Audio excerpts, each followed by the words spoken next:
What's up? Welcome, everyone. This is the Do No Evil, Speak No Evil show where I interview awesome individuals making a positive local impact. I'm your host, Blair Neher, a.k.a. the Chief Primate.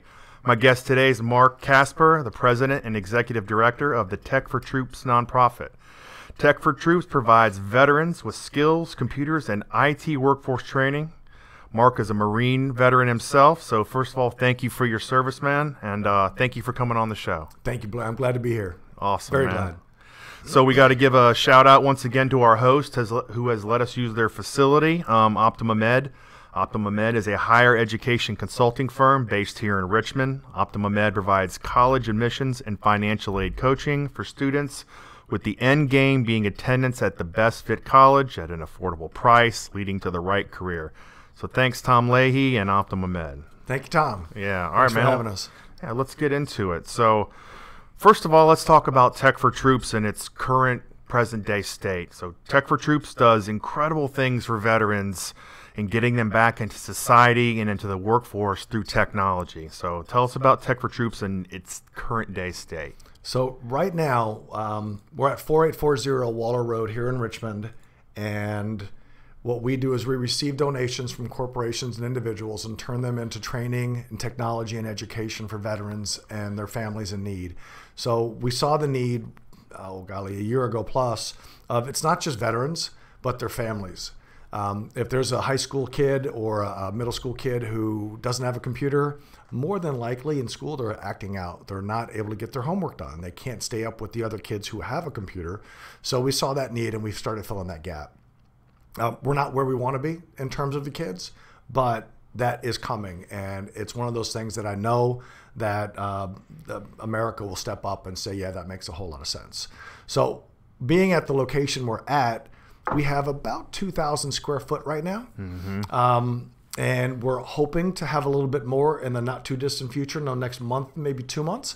So we're going to be expanding for the third time in a year, just because go ahead. In that same building? In the same building. Okay. Oh, okay. Yeah, cool. yeah. Same building. And we're going to be expanding again, we believe, to incorporate another 1,000 square foot somewhere in there. Yeah, it's an amazing journey that we've been on, that we've been totally blessed that we can get this and do this and support the community the way we have. That's where we're at right now. I see it grow. Well, we'll probably get to that. Yeah. Okay. Cool. Yeah, we definitely are. We definitely are. So I usually start with everybody's story because that's really, that's what for me is almost the most interesting part. Nobody has this linear story, and I've heard yours and I know you don't. So let's talk about your path and then the kind of history of Tech for Troops and how they are closely aligned and, basically your passion as well. Yeah. Thank you for that. And it is. So I joined the Marine Corps in 1983. I was on a pathway that a lot of young men found themselves in that wasn't a good pathway. And I found out this past year through my dad, and I haven't told the story before. And yes, America, you're getting it for the first time. Exclusive. It is. Exclusive. They knew I didn't know my parents knew, but they knew what path I was on, and they were not really excited about where I was going because it was not an exciting path to be on. So they sort of worked with the Marine Corps recruiter to get me in front of him so I could join the Marine Corps, right? And I thought it was all myself. So for years, for the last since 1982, or 82, I always thought it was my mom walked in the door one Friday night. I'm laying in bed. I wasn't going out and doing anything that night, so I was bored to tears. And she looked at me, she said, why don't you do something with your life? Why don't you join the Marine Corps? And I was like, okay, And I went down next day, and that started the process. Little did I know there was a lot in the background. Little pushes. Yeah, and my dad told me the story, and I'm thinking to myself, well, damn, they're a lot smarter than I thought they were, right? So that started it. Joined the Marine Corps, did the boot camp. Was the Marine Corps the best experience of my life? Yeah, it was. Was it always? No, there were always politics. There's things in there that nobody agrees with, and you have to do anyways. Met my wife in there. We've been married 33 years. She's the best thing that ever happened to me besides my kids and my granddaughter. But anyways, when I got out, I thought I had the tiger by the tail. Flat out, I'm a Marine, damn it. I'm gonna make it. I can do it. And whoa, no, it doesn't work that way when just because you were a veteran has nothing to do with anything. So I did a lot of jobs that, you know, a lot of people do. You know, gas station attendant. I climbed telephone poles and sold Orkin and other things. And it was just, but it was a career pathway that I took something from every job I had. And there was something in me that kept saying, you're okay, you're going to make it, because my wife was there and we're doing, you know, raising children and all that. And then I went to the corporate side and I made a lot of money and I thought I can do this on my own. I started my own company and it was a struggle. And I was starting to make a little bit of cash and I met the founder of Tech for Troops at a networking event. And she invited me to be in on the board. And I was like, yeah, okay, I can do that. I'm a vet. I've been on the board of another nonprofit before. I know what to do, all that kind of stuff. And literally when I walked in that door, my head exploded. It was like lightning bolts and sunshine and just this lollipops and unicorns and stuff, right? And it was amazing. And I knew I was home. And nice. Took the tour. Took about 20 minutes to take the tour. And it was nothing where it is today and nothing where we're going to be in the not too distant future, because it's not because of me. But anyways, we're talking and she looked at me and she said, do you want to be executive director? And I was like, yeah. And it was that fast. Yeah. And I knew right then and there I was committed. This is my life. This is my love, besides my wife and my kids and my granddaughter. And I was going to be here for the rest of my life, I hope. Nice. So that's where it started. And we've grown. Like I said, we're going to be expanding again for the third time in a year. Well, at some point you know, it was headed south when you first got involved and you took it over. Yeah, so tell us that part. Because, I mean, that's what I found kind of inspirational, is that it wasn't going to make it. Yeah. And you just said, damn it, I'm going to take the damn whole thing. I did. That's a hard story to tell, but okay. So when I came aboard, I didn't know a thing about nonprofits or raising money or anything like that. And the founder went on vacation, which was cool. I'd love to go on vacation. And then she came back and had foot surgery, and she couldn't be there to mentor me and take me to where it needed to be. But when she came back, she was like, yeah, we're pretty much out of money.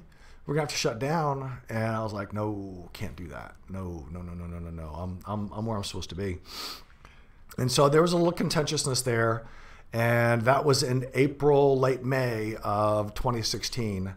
And by July, I was told we're going to shut down. And we had a nice conversation. Not really nice, but we had a conversation. No, we're not going to shut down. You told me September. We had enough.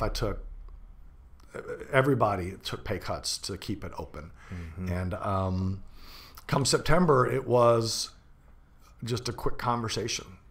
We sat down at a Panera, and it was, you have two options. You can shut it down or you can take it over. And I was like, I'm taking it over. And that was Labor Day on 2016. By October 5th, it was completely mine, as much as, from the IRS to the banks to a new board to everything. Excuse me, get a little emotional on that piece. And it was the most stressful time of my life. I didn't know if I was going to be alive the next day most days, because I was up, I was struggling, we were stressed. It was tough. It was very tough. But then, that time frame showed me that it could be done, and that what we were doing was worthwhile. And bringing something that's almost failing, to a place where now we're getting nationally known. We're not nationally known, but we're getting there. It's a journey that I would never, ever give up. And that, I don't think a lot of people know that it was, headed to the dirt, and you basically threw it on your back, turned it around. And that's just the inspiring part to me, because it was, you've turned it around into something so much more. It's incredible. Thank you. It's I've had fun doing it. There's a lot of stress, but I've had fun doing it. That's where you got to be incredibly rewarding, because it's giving so much back to. It's not like you just turned around a company that put food on your table. It's obviously much more than that. It's really soul satisfying when you give a computer to a vet. So I was just up in Martinsburg, West Virginia this past Monday and Tuesday, teaching a bunch of vets how to use a computer. Well, the majority of them had really good skills. Some of them didn't have really good skills, and we had IT Cadre is the name of the company out of Northern Virginia. They sent some volunteers in to help us. But there was like a group of 8 of them that wanted to be programmers. And one of the volunteers that came in from IT cadre was a programmer. So he started teaching them that. And every one of these vets came up and shook my hand, wanted a hug and say thank you, because, I mean, really, I gave them a lifeline to becoming successful in life. And it wasn't me. Back up. Tech for Troops gave them a lifeline to becoming successful in life. And if it's not for the companies like yours and you doing this for Tech for Troops, nobody would hear about us. And it's just, it really does make you smile in the morning and the evening when you go to bed. It's like, wow, we really did it again. It's nice. Cool. So the end goal here is to end veteran homelessness, and even the worst issue is veteran suicide, which is a common theme on a lot of the things that we do in Synapse. Yep. And we do that we just try to support, because it's just an awful, awful thing. So talk about how we get there through technology. So if you don't have the tools, and that's all a computer is a tool. If you don't have a tool and you don't know how to use that tool, or if you get that tool and you don't know how to use it, like if somebody put a bandsaw in front of me and said, go cut some wood, I'd probably die. Okay? Yeah. I'd lose I'd lose a hand, right? So I know that, and it's a tool though. And everybody thinks of tools as, wrenches and screwdrivers and stuff, but a computer's a tool. Nothing more than that. We could go back and lose every computer in the world today and we could still live. It'd be tough, but we could do it. Right. So you give them the tools to survive and you show them how to use it, which is where a basic computer literacy comes in. I know. I talked to a Marine up in Martinsburg. He's there, PTSD, wasn't doing well, and we sat and talked for a while. And it was really good to hear his story, because he knew that he was nosediving. But he also knows now that he has a way out, because he can take that computer, he can get the help he needs through the VA, it's called My Healthy Vet. It's the online portal for the VA, and he can schedule his appointments. He can do what he needs to do, and he doesn't have to really worry about, how am I going to do this anymore? And there were other vets that were the same way, but I had a really good conversation with this Marine, one because I'm a Marine, and we bonded. We talked about his experiences in Fallujah and what he saw and what happened and what he did, which I don't get that very often. I know the country doesn't get that very often, to hear the stories unless you see it on TV. Yeah. Right? But I heard the real stuff. And it's an amazing thing to know that this young man, he's 28, 29, somewhere in there, is now has a little bit of a future because of Tech for Troops. We gave him that tool, and he can look at it and go, I can do this now. Mm-hmm. He can do what he needs to do to get a job, because he can create a resume. He can go online and search for jobs. Hard to do on your phone. Yeah. Hard. Yeah, so yeah, it's amazing. It's fun. It's good. It makes you feel like you've done something in the world.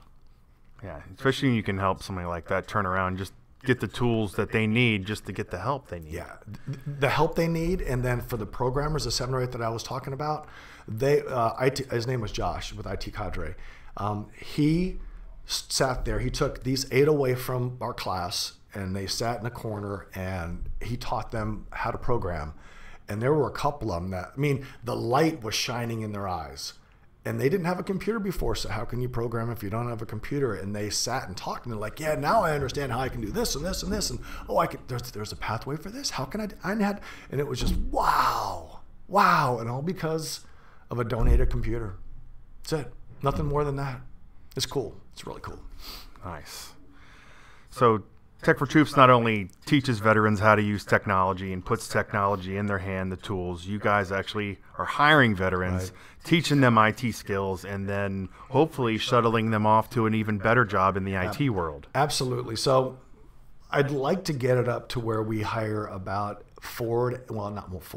I'd like to get it to between 6 and 10 a year. Give them a 4-month contract, 6-month contract, teach them everything we can, ball it into this big ball of hard work every day, and teach them how to do what they need to do. Because we have a guy right now, his name is Michael. And Michael, if you're watching, I have total belief in you. And we've talked about that on numerous occasions now.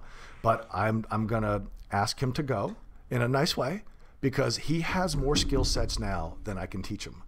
And if he gets comfortable in a job, as any of us ever do, get comfortable in a job, what happens? You stagnate and you start doubting yourself, and it's not cool. You start regressing. And you start exactly. So we've talked, and I want him to get a better job, and he's already been approached by a IT firm, and I want to mentor him a little higher into where I think he could be, not where they're going to put him. So it's good, but that's what I want. I want to be able to bring in more vets because we have the work for them to do. I just need to get the funds to be able to do it. Right. And that'll come. I'm very patient when it comes to that. But it's really cool to take these vets and train them, get them out there and give them the jobs that they need or they want because they can do the job now and they have the confidence to do it. And, and it's something they're learning while on the job instead of going down to ECPI or IT tech and going into debt and not truly getting that much on-job experience. And in the IT field, I heard this theme over and over of, well, I went to ECPI and then I couldn't get a job. It happened to somebody in my family, and they spent all this money and then it comes to find the real world. That's not how it works. Right. And I'm just gonna go a step further on that. It's and don't get me wrong, America. Education is important, but that goes for the colleges. That goes for the community colleges. ECPI is a big supporter of tech for troops, but I know that there's limitations as to what they can do as to other places. And I'm not besmirching ECPI. I think you guys are phenomenal to us, and I want to be phenomenal to you as well. But I also know that if you're going to be an electrician, if you're going to be a plumber, you're not learning in a classroom. You're going to get out, and you're going to get your hands dirty. And it's the same in the IT world. You're going to get out and you have to get your hands dirty to know exactly what you're doing. You teach the good basic fundamentals. I teach how you get it done. And that's really the difference in the two, is any college or any schooling out there, that's what they teach you. An education tells me you can learn. That's all the degree does. You can learn, because majority of us who got out with the marketing degree in 1987 are not working in marketing now. Or advertising. Or advertising, right? Yeah, that was me. Yeah. So, that's just what it is. We do want to teach them the way to do things. And there are good programs online in terms of, like, you can Google questions, because I'll get the guys walking in and saying, well, what about this? Where'd you look to find the answer? So they learn those skill sets and how to research on their own. So if they are in a real job, when they get a real job, they can get the answers. And that's a big skill set. And so, this is kind of not off topic, but on this topic, you guys, I know there's so many free resources out there where you can teach yourself how to code and teach yourself how to manipulate and do all kinds of things in the IT world. Do you guys find yourself leveraging those resources versus going to pay for a class? Because there's tons and tons now, and I'm trying to get my son, he wants to be, he's IT smart, and he, if he wants to hack somebody and terrorize somebody online in a video game, he's all about it and he'll figure it out in a second. But to do something, proactive, it's a little tougher, but right. The resources are out there, and I've shown them to him, and, you could teach yourself a ton. You could. The one thing that he'll run into if he doesn't have that formal education or he doesn't have the certification is that they're going to look at him and say, you can't do it. So I highly recommend going to a school, ECPI, New Horizons, Community College, getting that first level A+ certification. Mm-hmm. Well, he's only 16, so I'm a little. Yeah, I'm being a little. Fine. I'm being a little. I know. I don't. It's just one of those things though, where I ask folks, "What do you want to do in life?" Especially the vets who come in. What do you want to do? Well, I don't know. That's really not a good answer. I realize you're only 28 or 25 and you don't know where you want to go, but you should have some idea of what you want to do in life. Yeah, it's a journey. It's not a sprint. And a lot of people have a hard time getting past. I want a good job. I want to, pay my bills. You got to obviously look past that. You got to go way past that, because there may be times you don't pay your bills or you can't pay your bills. So let's talk about all the Tech for Troops programs and get into the nitty gritty. I know you guys have some new exciting stuff across the nation, and for the potential to take Tech for Troops nationwide with additional branches. And I know that's very new, so I don't know the latest and greatest. So tell us all about that. So at this point, Richmond's our only location. It's been a dream to create other branches across the nation, as you just mentioned. We've targeted a few areas, Chicago, Milwaukee being one, and the reason why is there are 2 VA hospitals in Chicago, one in Milwaukee, within an hour of each other. I mean, they're all right there. That would probably be 70 to 100,000 vets right there that we could probably take care of. Wow. Amazing. Huge concentration. Huge concentration in Chicago, Milwaukee area. The other part is Atlanta into Florida. So Atlanta down, Orlando's really where you look for is homelessness. And when you have homelessness, you're going to have a high concentration of veteran poverty a lot of the time. So Orlando, Tampa, St. Pete, Miami, or Atlanta, New Orleans, major cities. We don't want to limit ourselves to being around bases or military bases. Okay. Because there's not a lot of corporations around military bases. And you go to Camp Lejeune in North Carolina, which I've been to many times, you don't have IBM with 50,000 people there.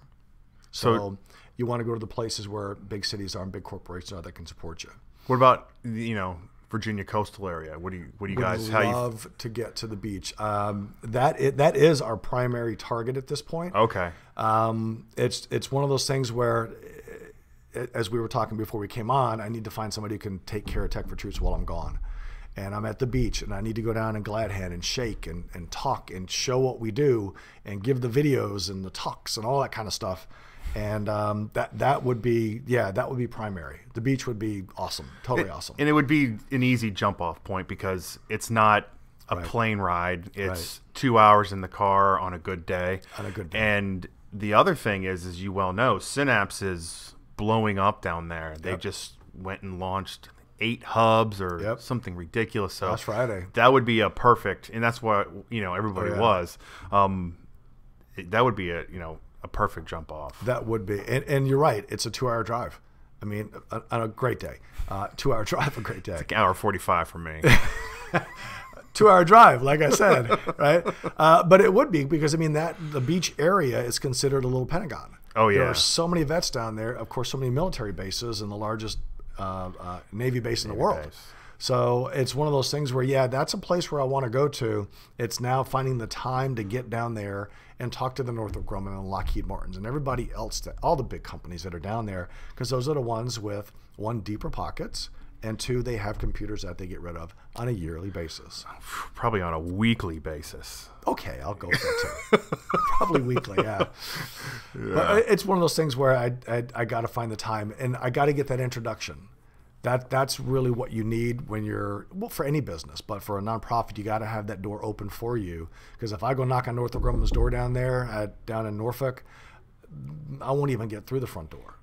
But if somebody says, hey, Mark, come meet Jim Smith, he's the vice president down here, guess what doors just got open? Everyone to the 15th floor.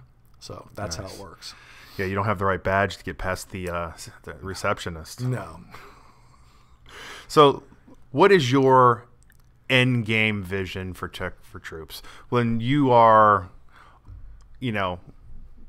senior citizen and you're still rolling around and you want to hand this off? What does it look like on that day? Oh golly, multiple locations across the country, at least 7. I think 7 to 10, I should say it that way. 7 to 10 locations across the country, from West Coast, East Coast, North and South. But have our goal is to have a training program that doesn't just teach basic computer literacy and teach the vets that we hire how to use computers. My goal is to have a training pod at each location. So what we're going to try to do with patience and love and virtue and everything else that comes along with it, is to have a place that the ECPI vets and civilians and New Horizons and VCU and just people who want to learn cyber or learn programming or learn anything else, they can come in And if you're a veteran, you come in for free. And if you're a civilian, you pay a minimal amount. But we'll have server space set up for you to do what you want to do and get OJT. You have on-the-job training and you're doing cybersecurity, that's a really big deal. You're not walking in the door going, oh my God, I'm out of my league. No, you got your league when you were just sitting at Tech for Troops, and we have an instructor and somebody's going to say, here's what you're going to do. And if you run into this, here's what you do, and here's what you do with that. And be a feeder to corporations that support us first and primarily. And I'll make one up, right? I'll say Altria is sponsoring us. And I have Blair come in, and he's really a dynamic cybersecurity guy. And I call up the CIO and go, guess what? I got a guy here I think you want to meet, and they can come watch you. And there's nothing wrong with that, because I want to feed you directly into a job where you're making big bucks because you came in and got some OJT. You have all the skill sets, you have a certification, you want to brush up on it. So we help you get that. That's where the training's going. That's the nighttime deal. The daytime's still going to be there for basic computer literacy, literally how to plug it into the wall type of thing. We have that level on up. So you're talking about at night. You're talking about a quality kind of course. It's not going to be, I went for Tech for Troops and I got my certificate and I still don't know how to do anything. It's going to have to be super legit, super high quality to achieve that goal you just mentioned. Absolutely. We're not teaching certifications. Don't get me wrong. I don't want to get into, I'll have a chit for you to take a test. I don't want that. What I want to do is Blair walks in, he's like, I think I can take the test. I think I can do this, but I'm not real sure. I'm scared. And okay, sit down. Guess what? You have your own partition on the server here. You can do what you need to do. We'll set up. We'll have that A+ certification, whatever it is, network security, and you get to get in there and play without worrying about breaking anything. Right. Because you can't afford to put a server in your house. Right. A real true dev environment. If you break it, it's fine. Yeah. And at midnight, the button hits and it totally resets itself. And the next day you come back in and start all over again. Or we keep it for a couple of weeks. You learn what you need to learn. And then when you're done, we hit a button, it totally resets itself, and the next person comes in and does the same thing. Nice. Yeah, that's the end goal. When I first walked in the door, that was where I wanted to go. And I realized that I was just like, I'm gonna get this. And then no, I gotta be patient, because I can't just do everything I want to do. I like to think I can, but I can't. So that's where we're going. That's the end vision, is to have locations doing what we do, but have a true training program. Hire vets to do all the work and learn all that stuff, but have a training facility that they can do and play and learn. Nice. That's awesome. That's a great answer. So let's talk about how people can get involved, how and when they can volunteer, and then what they can donate to you guys and what they can't. What they can't. So volunteer time. Yeah. If it all works out well, and I think it will, we'll probably have to go to Saturday hours for volunteers. Don't have any choice. Wednesday nights are great. We get a really great core group in of around 8 to 10 every Wednesday night from 4:30 to 7:30. And they come in, they tear stuff apart, or they refurbish computers, or logistically they help us do whatever we need in the warehouse or in the office. But we're getting more and more stuff in, and you've been back there, you've seen it.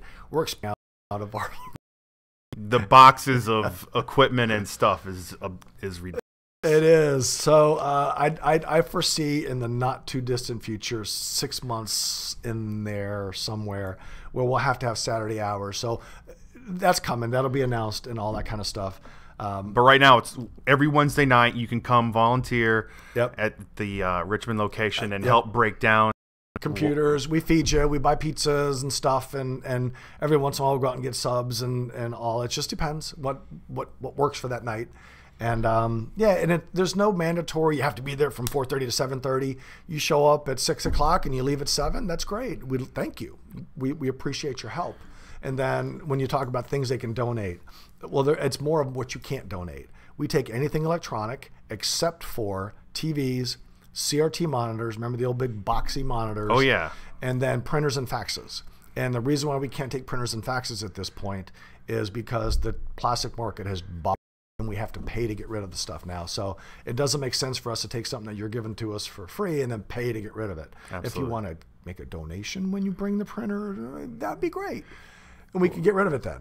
Melvin tells me he'll take working printers. So he said We do. He said, despite what Mark says, I will take a working printer. You mean I need to go talk to Melvin when I get out of here is what I need to do? Okay. All right. No, we do. I mean, it's just one of those things, though. When you look, especially desktop printers, you can go buy a brand new printer with ink for the same amount you can buy the ink. Oh, man. It discourages me so much because I have one sitting on my deck because I can't do anything with it. Nobody will take it, and nobody would even look at it to repair it. Nope, not at all. And it's frustrating. Yeah, I went into the cheap realm, and yeah. So we get really good printers in, high quality enterprise class printers.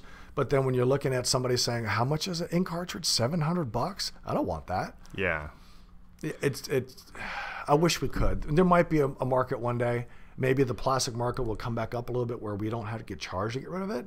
But at this point, I got to say no. Yeah. You also, what I just recently realized is cables. Oh, yeah.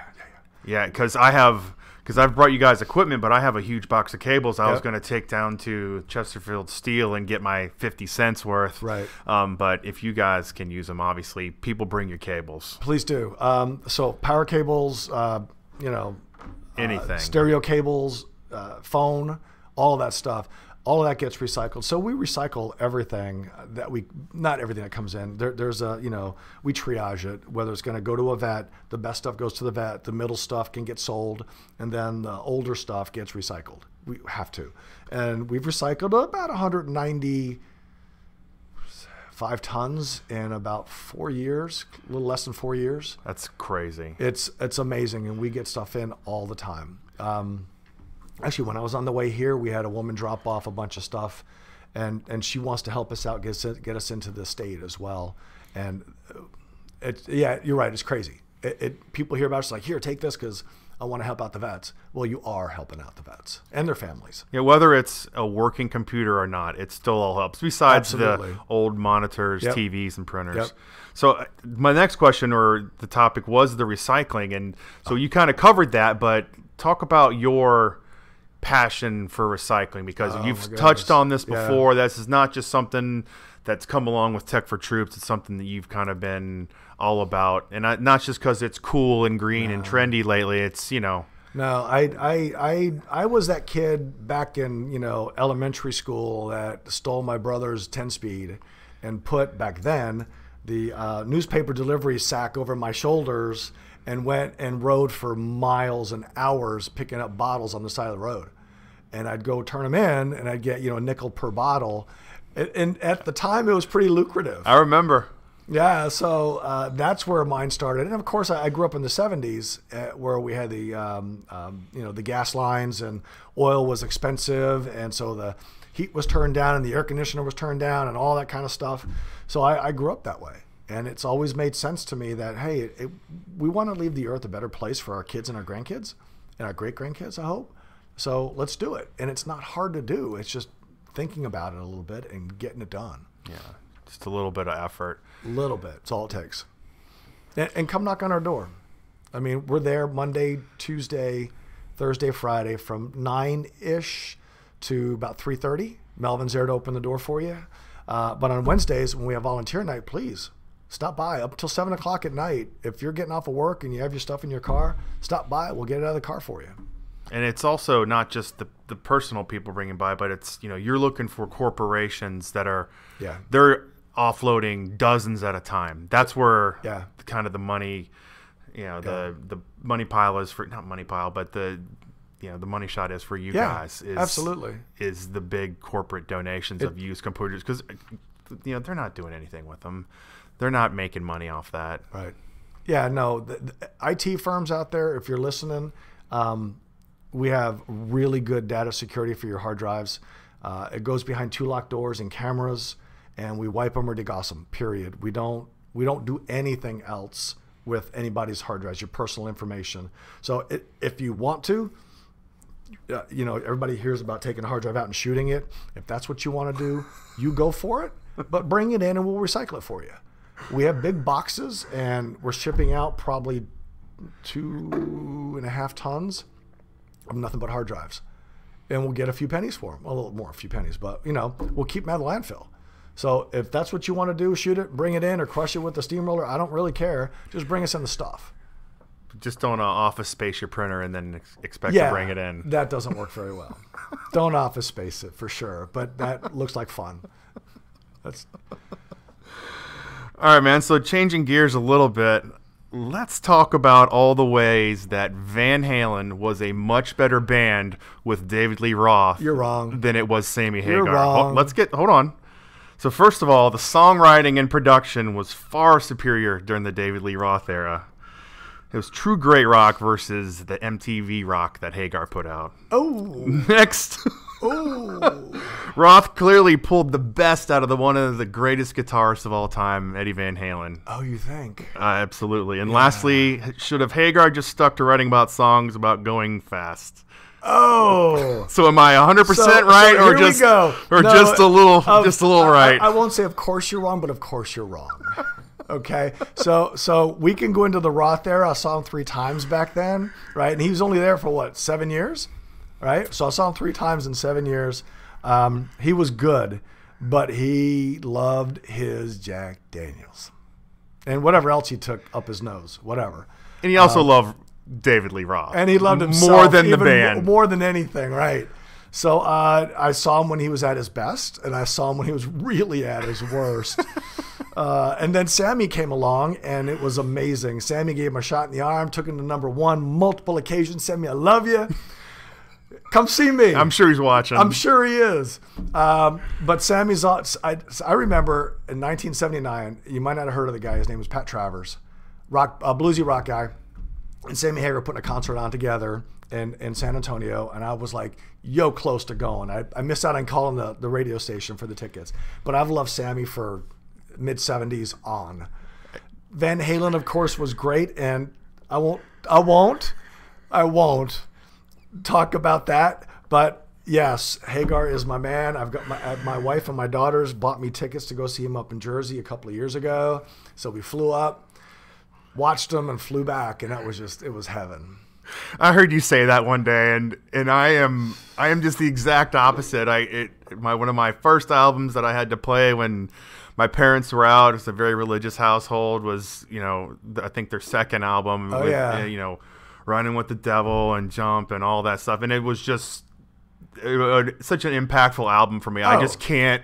Yeah. I can't get past it. I don't know what it is. Hagar's got a better voice, I'll admit it, but them together, especially the flashy highs and the way Eddie played when they was in the band, that's it for me. So when I heard you say that, I knew I had to. I get it. Because I mean, I grew up in the 70s. I remember, Eddie doing his Eruption was the name of the first song. Exactly. It was amazing. Absolutely blew me away, and I was like, all that kind of stuff. But Sammy's always been my guy.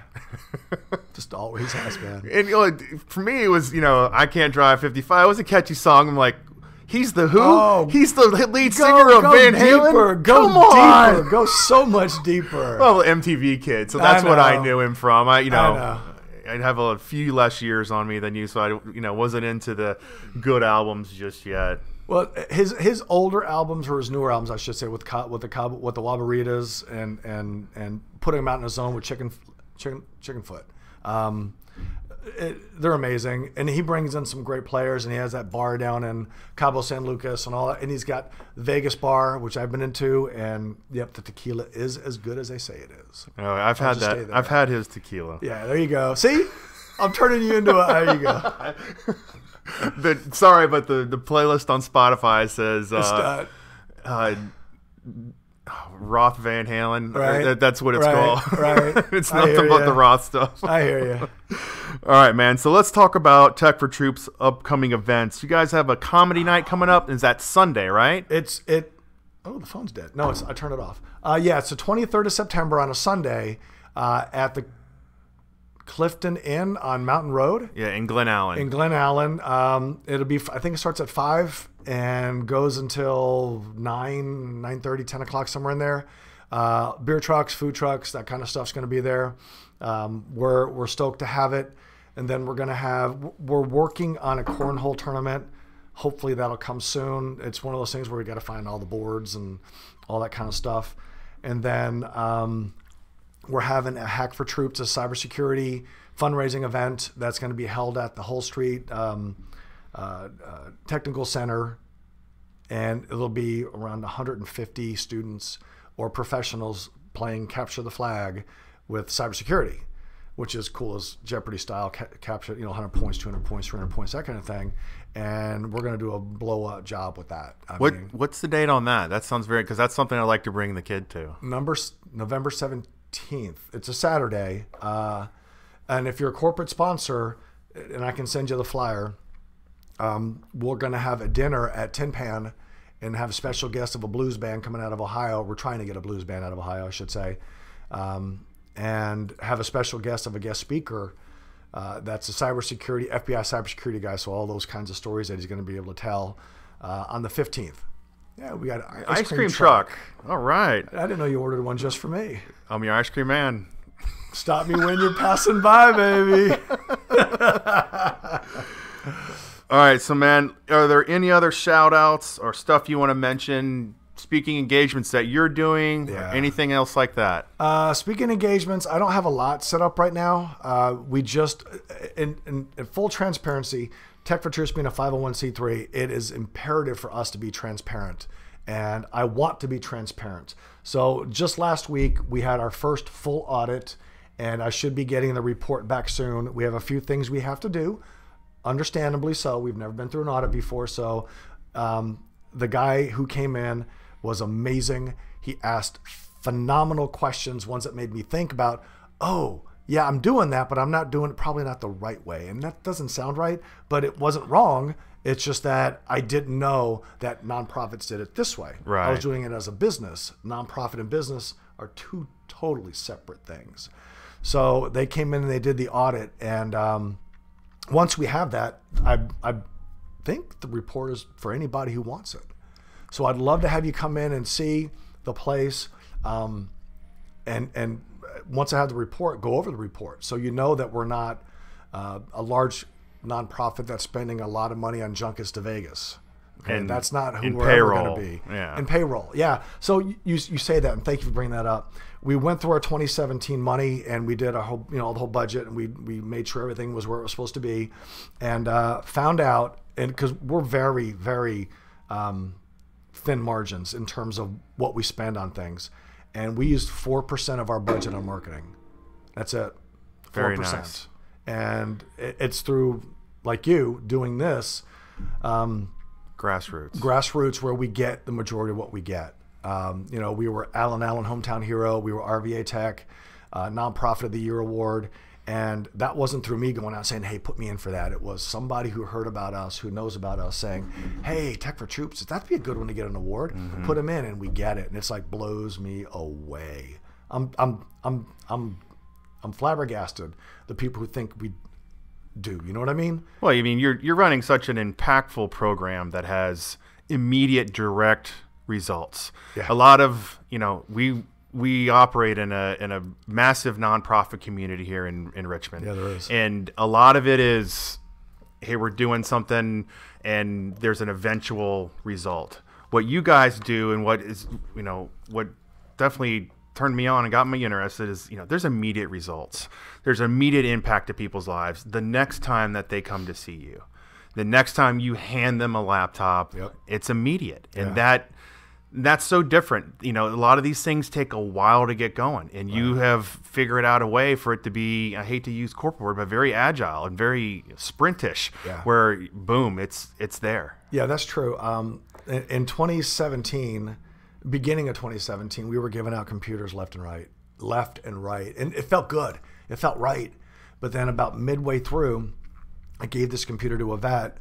And see, I didn't give it to him. He came in all blustery. I can do everything I want. I wanted to say, well, if you were really able to do what you want, you wouldn't be where you're at. And that just popped in my head. And I said, okay. And I opened it up and I said, turn it on. And he hit the volume button. Yeah, we laugh, but it's true.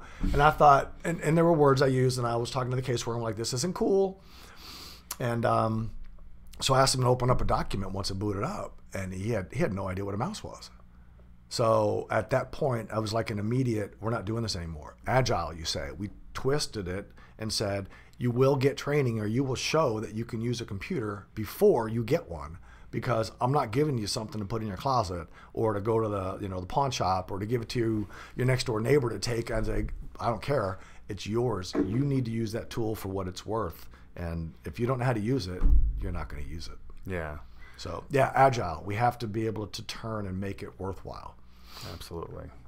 Awesome, man. Well, that's all I had. Did you have any final parting words? Thank you for having me. Absolutely, man. It was Honestly, my pleasure. It has been fun. Hagar's the guy. David Lee Roth. No. See, David Lee Roth can't even find his way out of his bedroom now. You could say that about 75% of rock stars. That's true. Besides Ozzy Osbourne, who's a mutant, who's riding around in his RV and shooting guns. Like, what's Keith Richards, formaldehyde. And if I meet you, I didn't mean that in a mean way. I'm sure he's listening too. I'm sure he is.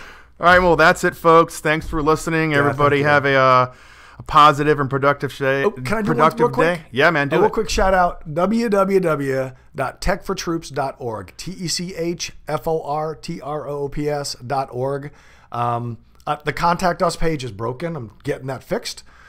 And send me anything you need. And the phone number's on there. I'll put what I do is at the end, okay. when the actual video comes out, I'll put all the links.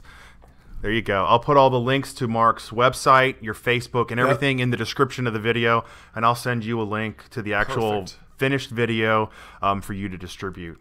Cool. Love that. And you see the van? We have a van with this logo on it. You see the van? Give me a honk. Would love to hear Richmond going crazy with honks. There you go. Well, everybody have a positive and productive day. Yeah. Happy Thursday.